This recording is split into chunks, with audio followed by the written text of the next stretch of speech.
You guys ready for dessert? Yeah. Did you like the beef and the gnocchis? Good. Good. I'm glad you enjoyed it. So we're going to make a panettone bread pudding. The recipe's on there, so I had to pre-make it, but I'll show you how to make it into a souffle. So these, available in Italian markets. It's a kind of Easter fruit bread. I don't like it like that, but it came out good like this. So we make the bread pudding, and then let it cool, and then we cut it into pieces. First I got to turn this. I'm going to make some.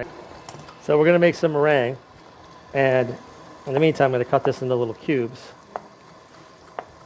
And you can serve this either right out of the oven, or it's going to kind of fall. But we did them for this party, and they worked out well. We went ahead and made them ahead of time, but they still puffed up. They're a little bit lighter than this. And then we made a Vinsanto Zabaione to go over it, and went over really well. So we're going to try it tonight. But I'm going to put the egg whites in here, and then we're going to cook these.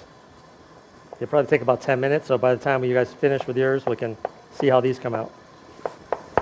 That's it. And so this meringue is just a little sugar and a little cream of tartar. I'm going to get it pretty stiff. Oh, it's this switch.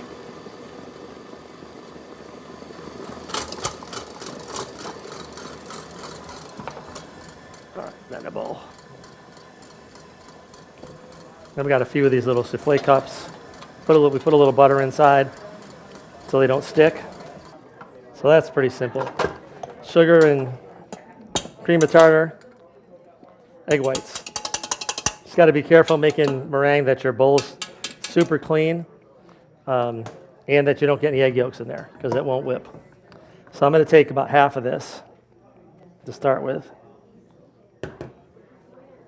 and fold it in.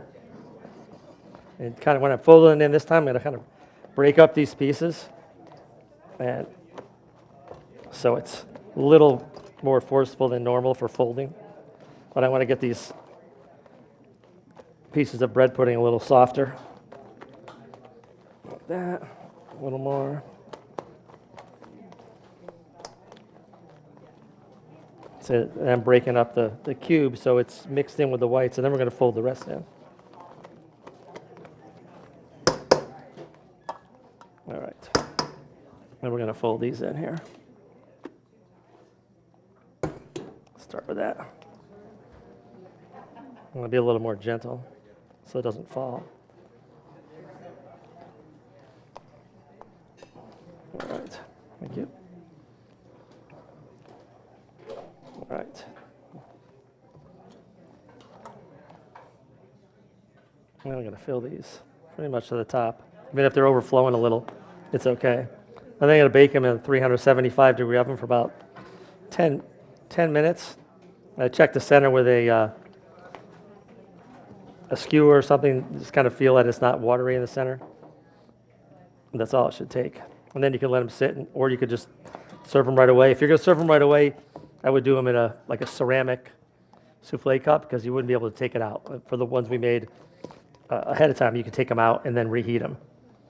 And they're a little bit heavier. They're not going to be as light as this one is, but it would be too difficult to do this for 60 and have them all served at the same time. That one's a little light. We'll just do 4. All right. And then we're going to bake these, like I said, for about 10 minutes, and we'll see how they come out. And in the meantime, we're going to set up the other ones. Go ahead and grab the first tray, and we're going to put these in the oven. All right. Anybody have any questions or anything while we're waiting to plate these?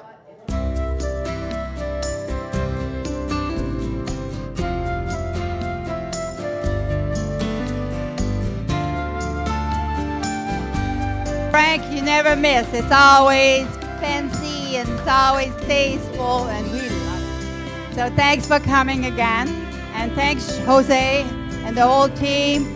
I really appreciate that. Without them, not much can get done. And thanks, Carl. I love coming up here to cook, and it's been a pleasure. Thank you, everybody, for coming, and I hope to see you at the restaurant or maybe after dinner.